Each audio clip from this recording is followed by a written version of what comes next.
you would like to know more about partnerships. And a good example, the classic example for me is when I worked at Boeing. Welcome back all to ICEE Student Chapter Egypt podcast. I'm your host. Today, I am Omar Hagras, the president of our chapter. Today, we are dive deep into a vital role partnerships play in the global supply chain. Joining me is Dr. Dirk, an expert in supply chain management. Welcome, Dr. Dirk. Thank you, Omar. Thanks for having me. I really appreciate you reaching out, and it's my pleasure to be with you today. Thank you, Dr. Dirk. Can you explain yourself more for our audience to know you Sure. better? Yeah, absolutely. I've got 36 years of supply chain experience in industry. I retired in 2022 from the Boeing company, and now I teach at two local universities, pretty much full-time supply chain management. So I also have a master's degree in supply chain management from Penn State University and a doctorate in organizational change and leadership from the University of Southern California. Plus, I have 11 supply chain professional certifications, and those come in. Not that I need 11 certifications, that's a little excessive. I understand that, but I use those to teach those courses, which is also like a little lucrative side business for me. Nice to have you today in our podcast. So let's start with the fundamentals. Why is the partnership important in global supply chain? Yeah, so if we think about supply chain, right? Supply chain has three main processes. You got the source, make, deliver. So if you really want to break down supply chain in 10 words or less, it's I buy something, I make something, I deliver something, right? So if we take that first part, sourcing, which is when we deal with our suppliers, that's a third of your supply chain in essence, right? And so if you have good partnerships with your suppliers, you have good suppliers, then your supply chain has a chance of working very, very well. If you have poor suppliers, you got bad suppliers, they can't deliver on time, deliver poor quality, those types of issues, then your supply chain is going to be very fragmented, very busted, and you're going to incur additional costs. You're going to have untimely deliveries. You're going to have excess inventory to make up for their shortfalls. You're going to have all these problems with your supply chain. So building and forging those relationships and picking the correct suppliers is absolutely essential to having a successful supply chain. If you look at companies that have successful supply chains, they have good partners, they have good suppliers, and they will dominate in the marketplace. So if your suppliers are good, there's a really good chance that you'll be very, very good as well. Absolutely. What's some key benefit of forming a strategic partnership in supply chain? Yeah, so in again, depending on the size of the organization, but if you're an organization and you have key suppliers, it's very important to build those strategic partnerships because it's what it is, a partnership, right? It's almost like a marriage. It's like you're going through this process together. So you're sharing information, you're helping design products, and suppliers can be very instrumental in helping you design new products. Because if you have a key supplier and they're making a product for you now, and you come up with a new product, a new new design, and you work with your supplier, because hey, I want to work with you. You've been my supplier for years, and we can collaborate. Well, they can come in and look at your design and say, hey, do you really need it to be this size or this thick or this deep or this gauge of material? Because if you don't, then we can use existing existing equipment or tooling or whatever to make this product for cheaper. But if you absolutely need this, then that's fine. We can do that, but it's going to incur all these extra costs because we have to adopt our tooling. We have to maybe buy new machinery. We may have to add a new skill set to some sort of labor stuff. But so they can have this extra set of eyes to look at your product and say, do you really need this? And I'll give you a very simple example, right? Is polo shirts. We all wear polo shirts. Everybody wears polo shirts. Inside every single polo shirt is what? There's an extra button in there, right? I don't know one person that has ever taken that extra button and sewed it onto their shirt. So that's, to me, seems like a huge waste. So if you are designing a new polo shirt and you have the button in there, the supplier might say, hey, do you need this extra button? Because if you don't, we can reduce the cost by X amount, right? So that's one of the main reasons why it's important to have good supplier. Plus, you know everybody, you know the players, you've built this partnership. If there's ever issues, you can work these things out together. So that's why it's really important to have a strategic partnership with your suppliers. That makes sense, Prof. Derek. So, how can partnerships help mitigate risk and uncertainty in global supply chain? Yeah, so if you have a true partnership, you guys are the two parties are constantly sharing communication, right? They're constantly in contact with each other. So if you're, let's just say, for instance, here in the States, we just recently, not recently, today, yesterday, there's a port strike. And if you have on the whole East Coast of the US, the dock workers all went on strike. That happened on Tuesday, but it got resolved yesterday, so it wasn't very long. So but if something's going to impact you, you as a strategic partner, you have the wherewithal and the knowledge to inform your customer or your other partner that, hey, there's a potential issue coming up. So you're constantly sharing information. You're constantly you know each other's business very, very well. So you can see problems ahead. You can inform them of potential problems. You can discuss how we're going to mitigate risk together, all these types of things. So really, again, a good business partnership is almost like a good marriage. It's where there's communication, there's trust.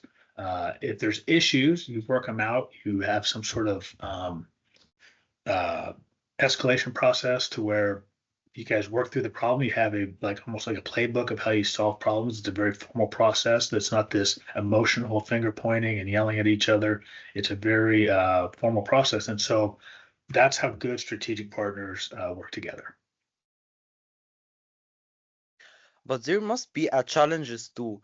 So, what are some potential challenges can be for formatting and can be facing the partnerships?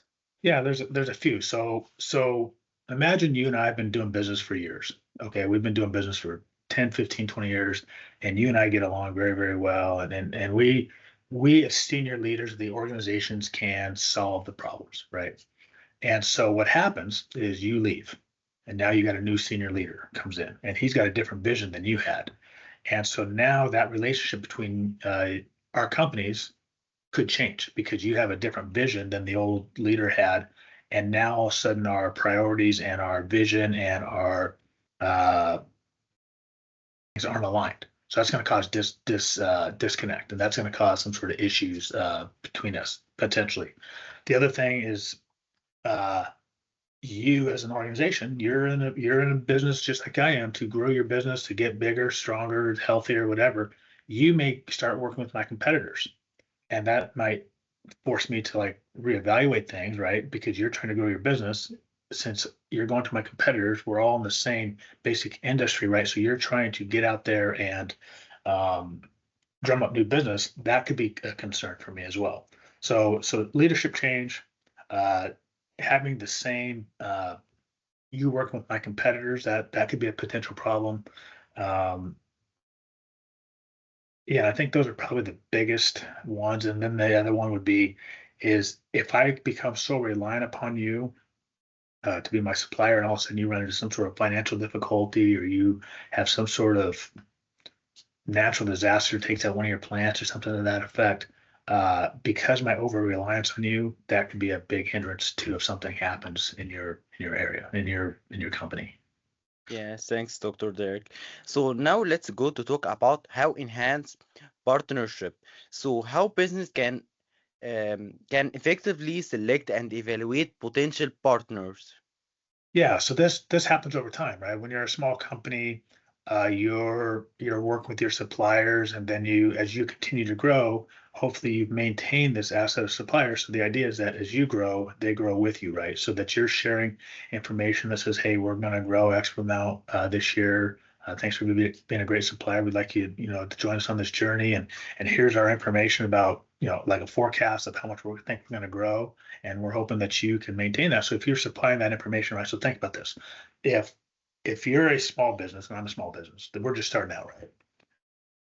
And you're my supplier, and I come to you and say, "Hey, Omar, I want to grow 10% next year," and I give you the forecast and say, "This is what I want to do." So and you go and buy equipment and you hire people to help grow, and that happens. Then all of a sudden you can see how this relationship's gonna form, right? Like, oh yeah, we shared information, and you can see it's just like being childhood friends. We're growing up together, and we're gonna be lifelong friends. if you and I are in that same boat, we're just starting out, and I say I'm going to grow 10%, and you say, hey, I can't make it because I don't have the money, I don't have the people, I don't have the resources. Then you can see where all of a sudden I have to go someplace else, right? So it's really important that to grow these relationships is that you share as much information as you can. You you form these alliances with very strategic partners. You can't form strategic alliances and partnerships with all your suppliers. That's not practical, and that's not worthwhile, because some people you just go after for price, some other people because they're local. But strategic partnerships are very focused on those strategic assets or supplies that you need for your product, right? So it's good to lock those guys in, or build those relationships so that they are part of your. They're a huge part of your supply chain, but they're also part of your company. Is that it's a true partnership, and it's mutual success for both parties. That it absolutely key has to be successful for both of us. So now, Dr. Derek, what should be considered when negotiating partnership agreement? Yeah. So there's different philosophies on this, but if you ever negotiate with me, I'm looking for the win-win, because it has to be, you have to win, I have to win. There has to be mutual benefit for both of us, or it's not going to work, right? And and of course, I want the lowest price. And of course, I want the best delivery. I want all these things, but sometimes those things just aren't possible. Sometimes that's not realistic to get every single thing you want, right? And so there's give and take, but it's very much the strategy when you're negotiating has to be win-win, because nobody wants to lose, right? And so if you're going to form a true partnership, you can't have a win-lose negotiation strategy, or negotiation. I don't know if strategy is the right word, but my mindset whenever I negotiate is I try and put myself in your shoes as the supplier. What is it what's going to scratch your itch? What is it that you really, really need? And let's go from there, because I understand that you have needs too. You're not just here to please me. You're trying to grow your business. You need to be successful. You need to make a profit. So to me, the win-win is by far the best solution. And I don't, to be completely honest, I try and stay away from adversarial negotiations, because it's just a very transactional thing, right? Like, what's in it for me? What do I get out of it? And so that's not, it's not any fun. I love the win-win. Yeah, win-win is better, yeah. Yes, most definitely. And how about trust and transparency? How can these be fostered? Yeah, I mean, if it's just like anything else, it's just like any relationship, right? I mean, I've been in many situations throughout my career where I have to deliver bad news, and be very candid about what's happening, what happened, why certain things happen, and what's coming down the road. And at the end of the day, it's about trust, right? And how do you build that trust? You build that trust by being consistent. You build that trust by doing what you say you're going to do. And over time, people understand. And I can tell you right now that when I was in industry, especially at Boeing, and before Boeing too, is that there was a ton of times where I had to provide bad information to suppliers and internal customers, and that they always got the truth. There was no hiding the truth. There was no details. If something I screwed up, that's an easy one for me. I can admit my mistakes easily, so that's not a problem. But if there was conflict within the organization, or there was conflict elsewhere, just being very transparent, saying this is the situation, here's what happened, here's what we're going to do about it, and then you follow up on those other actions. But it's really about building that trust, and that's an integrity question, that if you have the personal integrity, that kind of stuff, then you can build that trust fairly easily. But if you don't follow through, if you don't do what you say you're going to do, those types of things, then why would I trust you? Who's going to trust you for that kind of stuff? So integrity and transparency is very critical. So do you think that the communication is a role of successful in partnership? Yeah, it's the foundation. It's the key. I mean, it's Yeah, it's yeah, yeah. everything. It's everything. I mean, it's not only communication, good dialogue, like you and I are having a conversation, but it's also uh, doing doing what you say you're going to do, being timely, being consistent, all those things help foster that communication. Without the communication, it's never zero chance of it working because there's too much guesswork. They don't know what you're thinking. They don't know what the plan is, and so that communication is Mm. absolutely critical. So how can businesses manage conflict and disagreement within partnerships?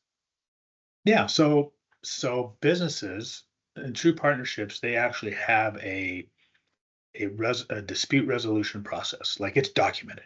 Like we try and work it out this way. If that doesn't work, it gets escalated to this way, and then the ultimate thing is the two presidents of the company sit down and figure it out. But there's an actual process, and they understand that good business partnerships understand that there's going to be conflicts. There's going to be conflicting objectives because you got two separate organizations. They're trying to grow their business. You're trying to grow your business. You're partners. So I can't hold, if you and I were business partners, I can't hold you down, say, no, you can't go look at the competitor's products because, you're my partner. You have non-disclosure agreements in place for these various reasons. But when there becomes a conflict, then there's an escalation process and a formal process that's documented. Said we'll take these steps. If this doesn't work, we'll go to these steps. And the final step is the two presidents of the organization or CEOs, whatever it is, talk and they get it figured out. So there's a formal process of dispute resolution. That's the best way to Yeah. do it. Thanks, Dr. Derek. Now let's talk about the evaluation of evolution of the partnerships from first party logistics to fifth party logistics, and what are the difference between these levels? Yeah. So there is quite a bit of difference between a 1PL and a 5PL. There's a Yeah, yeah, huge difference. yeah. So It's from the first and it's from the end. yeah. So this is not even this is a huge conversation. So a 1PL, very simple. I have a product and I deliver my product myself. Okay, I make something and I put it in my van and I go give it to my customers. That's a 1PL. It's not that we're not getting any outside help. That's just one party provider, one party provider logistics. Okay, the first party, whatever, 1PL. I have a product, I take it, I deliver it, I put it in my van or my truck and I go deliver it. Okay. A 2PL is somebody comes to my place and picks it up and they may store it for later, or they may take it from my manufacturing facility or whatever to the customers themselves. So I don't have to worry about the truck or the driver, but they may take it to the customer with their truck and their driver, and they also may warehouse it. So that's the two-party 2PL model. Think of like when UPS comes to your business and picks up, that's a 2PL. They'll take it from or if you have a less than truckload shipment, you have a couple pallets that are going to go to a customer in a different location. The LTL carrier will back in, pick your stuff up, take it to the cross dock, ship it onto another truck. That's 2PL stuff. Okay. Okay. So 3PL, this is where we start getting into the transformation of the supply chain, is that the 3PL will take part of your supply chain and manage that for you. And a good example, the classic example for me is when I worked at Boeing. Before the 3PL, Boeing would receive everything into their warehouse, stored in their warehouse, and then as the mechanics needed their parts, the warehouse would pick and kit the parts and give them to the mechanic, right? And so that they would build the parts for the airplane to go onto the jets. We hired a 3PL that did all of the receiving, all of the storing, and then they did all the picking and the kitting of the parts. So it was off-site. It wasn't, and so what that did was that took that warehouse space that was in the factory, it was about 30,000 square feet, and what that did was that took that warehouse space and freed it up for new machinery and new assembly lines and those types of things, so that we could actually add value to products. Because the warehousing doesn't add value to products, right? And so we took that part of our supply chain internally, that warehousing part of that supply chain, and gave that to the 3PL. So instantaneously, a couple things happened. Is the inventory accuracy got better. The 3PL did a much better job of managing the inventory accuracy. So we weren't losing parts, we weren't expediting parts, so we gained cost efficiency or cost benefits from having lower inventories because we could order. Their inventory accuracy is over 99%, so we could order what we needed as opposed to ordering extra because we knew we were going to lose some. And then we also got the efficiencies of not only losing parts with the inventory, but also that freed up the space, the warehouse, again, that we added new machines, added assembly lines, and that was where we added value to the product as opposed to, so we took that whole warehousing section and moved that off, right? So that's a 3PL. They take part of your supply chain and they manage it. And that's, a company needs to do about $75 million annually to be able to afford a 3PL because you still have to pay for the warehouse or the offsite location. You have to pay their labor. You have to pay them to provide the service. So they're providing some sort of service for you, right? So you have to pay for that. If you're not making 75 million annual revenue, you're not going to be able to afford a 3PL because they just don't, just the overhead and the cost and the expense, it's just not going to be justified. Okay. A 4PL, now we're getting into a whole different animal, right? Because this 4PL really only involves companies that are over $1 billion in sales. Because what it does is the 4PL says a 3PL provides a service, right? They provide some sort of warehousing service. They might provide some sort of freight service. Their 4PL will manage the 3PLs within your supply chain, but also they'll try and optimize transportation routes, and they'll do a lot more for your supply chain. They won't necessarily work with suppliers. They will try and they may help you optimize your, say, hey, you have 4 options. You have a supplier in China, you have a supplier in the Mid East, you have a supplier in the US, and you have one in Europe. You're in the US, so you should work with the US and the European supplier because it's closer, and they'll try to optimize your transportation routes, those types of things. They won't necessarily manage the suppliers. They'll try and manage the transportation routes, those sorts of things. And then they also manage any 3PLs that you have, and they probably might have some sort of like a tracking system for overall the show inbound freight, outbound freight, that type of stuff. So they'll have some sort of sophistication with their IT stuff, right? But again, only large companies use 4PLs, and only large companies are 4PLs. Stuff like UPS, Ryder, Penske Logistics, those types of companies are 4PLs. Now, when you talk about a 5PL is basically taking over your entire supply chain. They run the whole thing. So they deal with the suppliers, they deal with everything. All you focus on is you're building your product, and you don't worry about the supply chain. The 5PL manages supply chain. Again, there's not many organizations running using a 5PL because it's so big. Like first of all, a company that provides a 5PL service doesn't do it for a company that does $100 million. They do it for companies that do hundreds of billions of dollars, okay, or billions of dollars. So it's not something that's used very much, but it's only used for large companies. And the other part is that typically it's 5PLs that have very sophisticated type of IT equipment to run these supply chains. So they use tons of technology, which is helpful. The downside to using a 3PL, 4PL, or 5PL is that you, as the organization, have lost control of your supply chain. You no longer have the control. You've turned that over to somebody else. So either you trust them and they have to do the job, and you may have to change things internally, the way you deal with suppliers, the way you run your supply chain, but you have given control over to these folks now. So the 3PL, if you turn over your warehousing, you've lost control of the warehousing. They have that now. They manage your inventory, they run the warehouse. If you turn over to a 4PL, they now manage your transportation routes, they now manage the 3PLs. So again, if there's a problem, you are dealing with some person, that's not localized, that may be somewhere else in the world that you're trying to understand the problem with. And so you lose that control, right? And a 5PL, you can imagine, you're used to managing the day-to-day stuff in your supply chain. You turn over to 5PL and they're managing it, and you have some sort of part shortage in your factory. Well, who do you turn to? Who do you go talk to get this problem situated, right? And maybe you can talk to somebody ASAP, but maybe that person is in a different part of the world and they're not even at work now. And so the loss of control is the biggest downside of implementing these services. Yeah. So how do partnerships evolve as business move from 1PL to 5PL? There is different partnerships again here appear.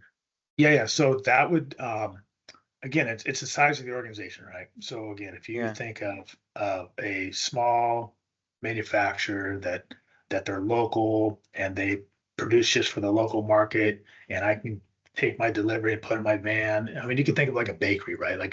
That's how I would think of like a 1PL. It's like I got my bakery and I got my local delivery, and I get in my van and I go deliver the stuff, and then I do it over again tomorrow. Right. Yeah. And then as you grow from a 1PL, and then all of a sudden you start getting orders from around the world or around the state or the country or whatever, and then you have somebody comes picks up your stuff and starts delivering. So it's really, as your business grows, you can start looking at growth opportunities from a 1PL to a 5PL. But that's a long journey because to get to 5PL, I mean, you're doing billions and billions of dollars of business. Yeah. So, what are the specific benefits of cooperating with different level like 1PL, 2PL, 3PL, 4PL, and 5PL after we know each one of them? Yeah. So again, the 1PL is you. So there's not a lot happening there, but with the 2PL, you're actually you're dependent upon that delivery service for your to deliver your product. So you want somebody that's reliable, obviously, but you'll do that through the contracting process. And again, if somebody provides a cheaper service, you might go with them because they're just providing the service. If I get your loaf of bread uh, from carrier A or carrier B, do I really care? I don't really care. So it's not until you get to that 3PL level to where you start building strategic partnerships. So again, when I worked at my 3PL at Boeing that we set up, we were very close. I mean, we had people stationed over there from Boeing workers, just not the warehouse folks, but like the supply chain analysts and logistics analysts all sat in the warehouse and helped manage those issues. So when issues came up, we were right there to address them, those types of things. But it's very, as you get into that 3PL, uh, remember the 3PL, you need $75 million worth of business, and that goes up to about $1 billion of business before you would even consider a 4PL. So that includes a lot of businesses in that bandwidth, right? So then once you get over to $1 billion, then you can start looking at that 4PL, but it's really about how much you grow in those businesses. But understand that businesses can use and should use their supply chain to compete, right? So you're turning over a lot of uh, processes and part of your supply chain, and a big part of your supply chain, the further you go from 3PL, 4PL, 5PL, you're turning that over to somebody else. So they better be good. You better pick the right business partner, or otherwise your supply chain gets fractured. And guess what? Now your organization doesn't have a good supply chain. Your customers are upset, and a bad supply chain is just a complete disaster. So but now you can't fix it because you turn that over to a 4PL or a 5PL, right? So you rely on them to fix it, and they may not have the same skin in the game as you do. Right, yes. So, how the role and the responsibility of partners change as the supply chain evolves from 1PL to 5PL? Yeah, I think we've kind of covered that. Is that as your business grows, the more and again, it's a business decision because a lot of businesses don't utilize 3PLs, 4PLs, 5PLs. A lot they just don't do it. Yeah. But once you decide to go down that path, uh, the 1PL, 2PL, that's not really those are very those are everyday type stuff. But once you get into the 3PL, the partnership then becomes a true partnership because they're taking over again part of your supply chain. And either it's one segment, one element of it, or it's a huge section of it. And if you get to a 5PL, it's your whole thing, right? So it's again, as it grows, you need to make sure you choose the right business partner. You guys are communicating. You're lockstep. You make sure that when you go shopping for these services, that they can meet your needs because you wouldn't. First of all, just in the U.S. alone, there's over 21,000 3PLs. Okay, that's a lot. Yeah. But there's not many 4PLs. There might be 100. That might be high. And then 5PLs, there might be less than that, right? And so when you go shopping, I mean, you need to make sure you pick the right partner. That would be the main thing. Are they capable? Not only are they capable, but they need to demonstrate that they're capable of doing what you need to do. So can you provide us with an example of successful partnerships with different types and providers? Yeah, so I'll just go back to my Boeing example because Yeah. that was the one I set up. That's actually the one I wrote my book on. Is that you we were before the 3PL, we were at 85% inventory accuracy. Okay. If you have 85% inventory accuracy, that means 15 times out of 100, your inventory is inaccurate. That means you've lost parts, you've misplaced parts, you have them. So you're going to reduce your production schedule. It looks like you have everything you need for your production. And guess what? 15% of the time you don't. That's very, very disruptive to your manufacturing processes and your factory, right? So one of the things we put in our statement of work to our 3PL was that they had to have 98% inventory accuracy. We were fortunate this 3PL had 99% inventory accuracy. So that meant one time actually over 99%. So that meant that only 1% of the time you didn't have what you thought. They were actually very good. They were actually 99.7. So that meant 3 times out of 1,000 we didn't have the inventory we thought we had. Okay, and so that was very, very good. That all of a sudden reduces the disruption. One of the ways people combat these chronic shortages is what do? You order double, stay out of trouble, right? You order more than you need. So that's what is inventory? Inventory is money. And so you're wasting money buying excess inventory, right? So automatically we got the benefit of being able to lower our inventories because of those things, right? Because we were able to stock the right amount. We weren't worried about losing parts, and the factory ran better. The inventory decreased, our throughput time increased because we were having parts when we needed them, not oh we're short this part and you had to stop production and figure out where it's going to come from. We have to call a supplier to get more, or look around the warehouse another couple of times. It's very frustrating, right? So automatically we got to reduce inventory, automatically we increased throughput time, and automatically one of the biggest things was we reduce that footprint of a warehouse where it's not value added activity to be able to put in new machines, a couple new assembly lines to add value to our product. So we're able to actually increase our overall capacity, right? So those were some of the things that made us successful. So after you told us about this case study about Boeing and how 3PL helps this, so there were a lot of challenges, I think, for this case study. Yeah. Yeah, lots of challenges. Lots of challenges. First one was Boeing is a heavily unionized work environment, right? And so there's a union. So we had to do battle with the union to work through this process of moving warehouse jobs offsite. How we worked around that is that we guaranteed those displaced warehouse workers that had that job before, they could get retrained and be paid higher levels. So they could become mechanics, machinists, some sort of either like electrical or plumbers or something, or some sort of trade that all paid higher than those warehouse wages. So we offered that to them. We said, look, your warehouse job is going away. Okay. But we will train you. Here's your options. You got 30 different job classifications you can pick from, and we'll retrain you for any one of those. And then won't lose any pay. You'll have a skill, blah blah blah. And so that was one way we worked around that. So the union was a huge one. The second, and that was a big deal, right? And that took a lot of time to work through, and a lot of patience, and a lot of frustration, but we got through that. And then the other part was, think about this. You're working at the Boeing company. You've been working at the Boeing company 10, 15, 20 years. You're used to doing things a certain way, right? Well, all of those processes between how we ordered parts, when we ordered parts, how we ordered parts, how the parts were received, all that kind of stuff, all that changed virtually overnight.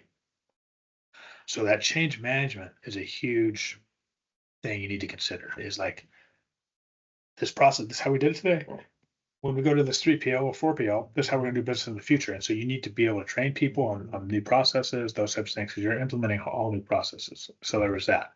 And then there was also training the workforce that used the warehouse services, the actual mechanics that got the parts from the warehouse, of how they wanted their parts delivered, where to deliver them. So that again, that change management process was very huge. So I would say change management was the biggest. I don't know if the impediment's the right word, but it's the biggest challenge. It's trying to, because there was so much that we have a site with 1,700 people, and virtually 1,500 people's jobs changed somehow with this. Yeah. So communicating that change, understanding how it's going to impact them, and trying to put people's mind at ease that, hey, you're actually going to get better service. And they actually, after a while, they realized that they were getting better service, and they were able to put their anger aside because of the union thing, and understand that, yeah, well, this was a much better way of doing business than we did before. Thanks, Dr. Derek, about this information. And after we talk about the partnerships and the difference between 1PL to 5PL, so there is a lot of future trends that we can talk about them. So last and not the least, we can talk about the future trends in partnerships. So as Dr. Derek, as we look for to the future, how will partnerships evolve with emerging technology like AI, IoT, and blockchain and other technologies? Yeah. So as an organization, you're going to decide what are we going to use 3D printing? Are we going to use blockchain? Not all organizations are going to use all the available technologies. Like there's certain organizations that why do they need to use blockchain, right? Or why would I use 3D printing, or why would I use robotics? But at some point, every organization is going to be using these new tools, or if they're not already. I mean, most people are already using something, right? And so as you're doing that, and if you're ahead of your suppliers, you may want to offer up training, offer up hey, come see what we're doing with this AI, or come see how we've implemented Internet of Things to run our factory. Internet of Things is great. Like if you want to run stuff on graveyard shift and send people home, so you don't have the operators there, you can monitor the machines overnight, and that's just one of the benefits of IoT. But you could bring your partners up to speed, like your strategic partners. Like you could offer in-house training, you could offer them to come see, you could offer them information on how you did it, and then the other part is that you hopefully you take that. So, for instance, if we had introduced some sort of IoT in some sort of work cell at our location that the supplier delivered parts to, you could bring that partner in to see where they could benefit from this technology as well, and also how by getting this technology, it keeps them embedded into you as the future, right? So they got their hooks into you, right? So that our systems are linked, we're working together, but you might have to bring your suppliers on your journey. Conversely, your suppliers may bring you on their journey. Say, hey, Derek, we're moving forward with this whole Internet of Things. We're moving forward with, we're implementing some AI technologies into our processes, and you as one of our main customers, we'd love to have you aboard, but we can't work in these old redundant systems. We've implemented new systems, and we need to get you up to speed on this. And so that's a very contentious thing, but again, this is a partnership, right? I'm not going to be held back because you can't adopt technology, and so it's about sharing. It's about I would say it's more about the sharing of the information, helping them implement it. I wouldn't say that as an organization, I don't know that there's cost sharing for some of the stuff. I think there's cost sharing. Actually, there has been some cost sharing where they supplied the equipment, those types of things to implement the technologies because the partnership was big enough. So that would be some of the things that, hey, we need some infrastructure, and especially if you've got a supplier that's one or two steps ahead of you, and they want to keep the business, they may provide some sort of hardware, maybe even obviously the software to connect the two systems, do the integration with the two systems. But yeah, so those types of things would help you grow together. Yeah, I think that will face a lot of opportunity and challenges in the new future partnerships. Yeah. Yeah, because everybody's a little bit different, and everybody views on technology is certainly different, but if I'm a supplier, I'm implementing a new technology, I want to bring you along to show you how you're going to benefit from that, right? And same thing if I'm the customer and I'm implementing new technology, I want to bring you in as a supplier because we've been key partners for a long time. Uh, this is what I need from you, and I'll help you get there. Here's some hardware. Here it will integrate the two systems and the software in the back end. But I need you here, and then the supplier can see where they fit into the picture, and hopefully get on board. If not, I mean, it's very possible that they don't adopt and they get left behind, and you have to find a new supplier, and that would not be good. But again, as you've grown together, right? You're roughly the same size. You guys know each other, so you can see this stuff kind of coming. So how can businesses prepare for and adapting to these changes? Again, I think it goes back to the communication. So if you're talking about partnerships, right? Obviously, when you meet face to face, one of the topics should be what's the future look like? And hey, we're looking at this type of technology, we're looking at this type of integration. Um, and then of course, the supplier should really ask questions and see where they fit with this and how that fits with their business, and also how it's going to fit within your business. And then hopefully, I mean, what would be ideal is they agree to it, and then you form some sort of joint team and you implement whatever it is, and it's a happy-go-lucky story. Yay! But that's pie in the sky type stuff. That's not doesn't nearly go that well. But it goes back at the end of the day. It goes back to that communication. It says, hey, this is what we're thinking. We need your help in this to either get on board or whatever to get implemented with this. We'll help. We'll do the integration between the two systems. We'll supply the hardware that we need for it, and we'll provide the training. But we need you to get there, right? But that's all done via communication. So it's not like I could just go, hey, Omar, next week we're going to do Internet of Things. Here's some code for you to implement it to your system. You'll need to buy some hardware to make this thing work. That would be horrible, right? And so Yeah. again, it goes back to the communication, and there has to be a good formalized plan. Thanks, Dr. Derek. And I want to ask you to give an advice, what you give advice to give for students and young professionals looking to understand the importance of the partnerships in the supply chain management. Yeah, so I'm assuming, and maybe correct me if I'm wrong, Omar, is that in your study programs, in your college programs, you have a class on supplier management, especially if you're Yeah. supply chain, yes, right? And inside that class should be how all the stuff that we've talked about should be embedded in that class. But if not, um, suppliers are businesses as well. They want to grow. They want to grow just like everybody else. But when you're negotiating with the suppliers, remember that it's a partnership. So there has to be give and take. They have to win, you have to win. And so there has to be compromise, all these types of things. So remember, when you're talking about true partnership, all of these things play. It's as much interpersonal stuff, meaning the communication, the integrity, the transparency. Those types of things are every bit as important as the dollars and the commitments and those things, because we're building relationships, right? And it's just like, do I trust you? And as long as there's the trust and those things, then typically you can make it work. I mean, if there's this complete mismatch, that's fine. But again, you personally, but also the organization has to have the integrity to be very candid, forthright. We're not hiding stuff. We're not this. Here's all the cards on the table. This is where we're at. And so that trust is absolutely trust and communication are the two main things to make this thing work. If you don't have those, it's never going to work. Yeah.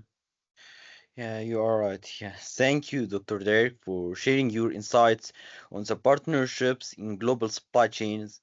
And it's my pleasure to having you on my podcast today. Yeah, Uh, it was my pleasure. I mean, this was I do appreciate you asking me to come. I love sharing my knowledge. I mean, I'm retired, so I've got all this knowledge, and I don't want to just be retired. So having opportunities like this completely makes my day. Thank you, Dr. Derek, and thank you to our listeners. And see you again in our new episodes. Thank you.